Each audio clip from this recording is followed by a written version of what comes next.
Assalamualaikum warahmatullahi wabarakatuh. Nama saya Nur Alfiatur Rahmah. Saya dari kelas Manajemen ME NIM 1911100002468 Program Studi Manajemen Fakultas Ekonomi dan Bisnis. Di sini saya akan melakukan presentasi tentang proposal skripsi yang berjudul Pengaruh Iklim Organisasi, Kepemimpinan Transformasional, dan Self-Efficacy terhadap perilaku kerja inovatif pada PT PNM Mekar Cabang Kalinyamatan. Latar belakang saya mengambil judul tersebut adalah PT PNM Mekar merupakan badan usaha milik negara atau BUMN yang bergerak di bidang keuangan. PNM Mekar adalah permodalan nasional madani dengan produk membina ekonomi keluarga sejahtera. PNM adalah salah satu layanan untuk mendapatkan modal usaha dan mengutamakan kekeluargaan dalam setiap aktivitasnya, termasuk salah satunya pengajuan pinjaman. PT PNM Mekar juga berfokus kepada ibu-ibu rumah tangga yang kesulitan mencari pinjaman untuk tambahan modal. Jadi secara singkatnya, PT PNM Mekar adalah layanan pinjaman modal usaha tanpa jaminan dengan pembayaran secara mingguan dan berkelompok untuk ibu rumah tangga atau prasejahtera yang kesulitan dalam mencari modal usaha. Meskipun PT PNM Mekar termasuk ke dalam badan usaha milik negara, tidak berarti bahwa perusahaan ini tidak memiliki kelemahan dan ancaman.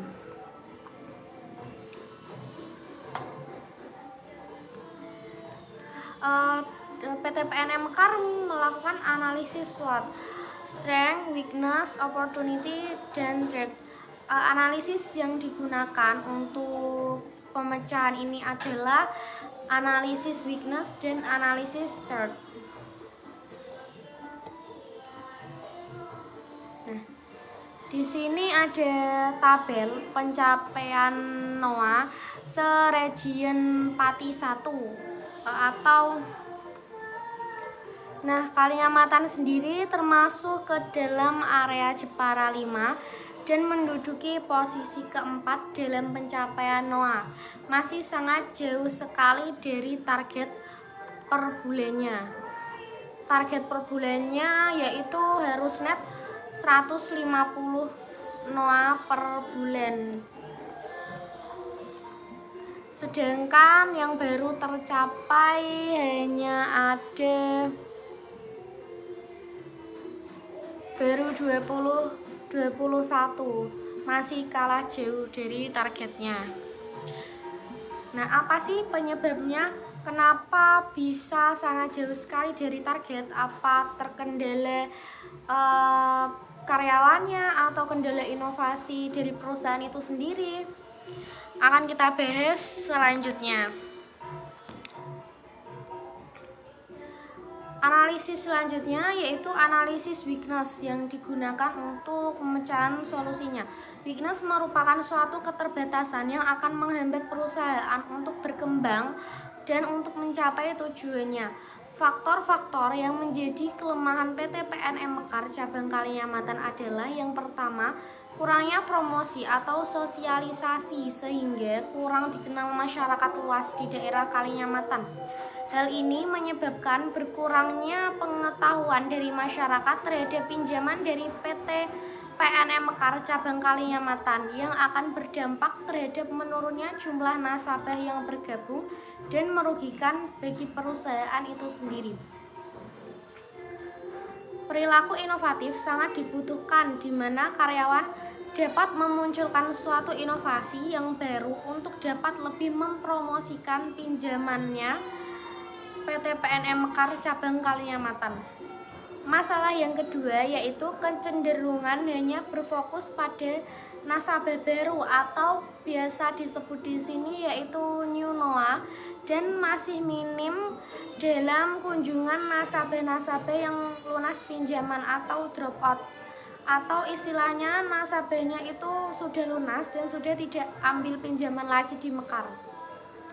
Hal ini harus lebih diperhatikan kembali karena tidak sedikit masyarakat umum di Kalinyamatan yang juga membutuhkan modal untuk usaha. Analisis yang digunakan yang kedua adalah analisis threat. Threat merupakan suatu situasi lingkungan perusahaan yang menghambat strategi perusahaan. Threat merupakan suatu situasi lingkungan perusahaan yang menghambat faktor strategi perusahaan. Faktor-faktor yang menjadi ancaman PT PNM Mekar Cabang Kalinyamatan adalah yaitu munculnya pesaing atau kompetitor yang memberikan fasilitas atau keuntungan yang sama dengan bunga atau jasa yang berbeda sedikit dari yang diberikan oleh perusahaan. Banyak sekali kompetitor-kompetitor di sini. Di Kalinyamatan, pesaing yang bergerak di bidang keuangan dapat dikatakan sudah cukup banyak. Misalnya saja dari bidang keuangan yaitu ada BTPN Syariah, ada Bank Amarta, Bank BKK, Bank Komida, Bank BMT, KSP, dan lainnya. Bank-bank itu pun juga pembayarannya ada yang mingguan, 1 minggu sekali, ataupun ada yang 2 minggu sekali. Kalau di PT PNM Mekar sendiri pembayarannya 1 minggu sekali, dan yang hampir persis PT PNM Mekar yaitu ada Amarta dan Komida, itu pembayarannya 1 minggu sekali. Untuk BTPN Syariah itu 2 minggu sekali, BMT dan KSP biasanya bulanan, tergantung kebijakan dari masing-masing lembaga itu sendiri. Jasanya juga banyak berbeda sedikit dari PT PNM Mekar. Keunggulannya pun hampir sama dengan kami. Bedanya di sini PT PNM Mekar bernaungan BUMN dan yang lainnya ada yang syariah, ada yang swasta. Variabel di sini yang saya ambil variabel independen atau variabel bebas atau variabel yang mempengaruhi itu ada 3, yaitu yang pertama adalah iklim organisasi, yang kedua kepemimpinan transformasional, dan yang ketiga ada self efficacy. Iklim organisasi atau iklim kerja adalah karakteristik tertentu yang menggambarkan suatu organisasi, yang membedakan suatu organisasi dengan organisasi lainnya dan mempengaruhi tingkah laku orang-orang yang berada di dalam organisasi tersebut. Kepemimpinan transformasional adalah kemampuan seseorang pemimpin dalam bekerja dengan melalui orang lain untuk mentransformasikan sumber daya organisasi dalam rangka mencapai tujuan untuk mencapai target yang telah ditetapkan perusahaan. Yang ketiga, variabel independen yang ketiga ada self efficacy, adalah kepercayaan seseorang atas kemampuannya dalam rangka menghasilkan sesuatu yang menguntungkan. Selanjutnya ada indikator setiap variabel.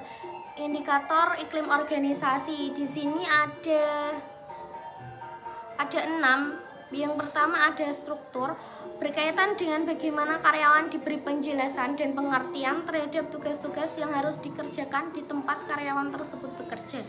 Yang kedua ada standar, rasa bangga yang akan timbul dalam diri karyawan setelah menyelesaikan tugas di tempat bekerja. Yang ketiga ada tanggung jawab, berkaitan dengan hasil kerja karyawan tersebut apakah sudah sesuai dengan yang ditugaskan atau tidak sesuai dengan yang ditugaskan. Yang keempat ada penghargaan atau suatu hadiah atau imbalan yang akan diberikan kepada karyawan tersebut apabila telah mencapai hasil kerja yang lebih dari standar kerjanya. Yang keenam ada dukungan, berkaitan dengan sikap mendukung yang diberikan rekan kerja ketika karyawan tersebut sedang mengerjakan tugas. Yang keenam ada komitmen, berkaitan dengan melihat sifat totalitas karyawan di mana karyawan berkeinginan besar untuk memajukan akan mencapai tujuan dalam organisasi atau perusahaan tersebut. Indikator kepemimpinan transformasional ada 4. Yang pertama ada pengaruh idealis atau karisma, yaitu rasa hormat yang dimiliki oleh para bawahan terhadap pemimpinnya. Yang kedua, motivasi inspirasional, yaitu sikap pimpinan yang mampu memberi semangat dan motivasi kepada bawahannya untuk menyelesaikan tugas-tugas yang diberikan. Yang ketiga, stimulasi intelektual yang mendorong bawahannya untuk lebih inovatif dalam bekerja. Yang keempat, ada pertimbangan individual, sikap pimpinan yang terbuka terhadap ide-ide atau saran dari bawahan tentang pekerjaan maupun untuk pimpinan itu sendiri. Indikator self-efficacy ada 3. Yang pertama ada generality, berkaitan dengan kemampuan karyawan dalam mengerjakan berbagai tugas secara bersamaan. Yang kedua ada level, berkaitan dengan kemauan karyawan dalam membantu rekan kerja di bidang yang lain ketika menghadapi kesulitan dalam pekerjaannya. Yang ketiga ada strength, berkaitan dengan ketahanan karyawan yang tetap bekerja secara optimal walaupun karyawan tersebut dalam kondisi yang kurang sehat. Selanjutnya, variabel dependent atau terikat, yaitu perilaku kerja inovatif karyawan atau keinginan anggota organisasi untuk memperkenalkan, mengajukan, serta mengaplikasikan ide-ide, produk, proses, serta prosedur baru ke dalam pekerjaannya, unit kerja, atau bahkan organisasi tempat bekerja. Perilaku kerja inovatif biasanya terlihat untuk mencangkup serangkaian luas perilaku yang berkaitan dengan generasi ide, menciptakan dukungan bagi mereka, dan membantu pelaksanaannya. Indikator perilaku kerja inovatif karyawan. Yang pertama ada generasi ide, mengacu kepada pengembangan dan penggunaan ide yang sangat bermanfaat untuk perusahaan. Yang kedua ada promosi ide, perilaku yang bertujuan menjual ide yang inovatif kepada rekan kerja maupun atasan. Yang ketiga ada implementasi ide, melibatkan perilaku-perilaku yang mengarah terhadap realisasi dan mengaplikasikan ide-ide di tempat kerja. Data dan sumber data.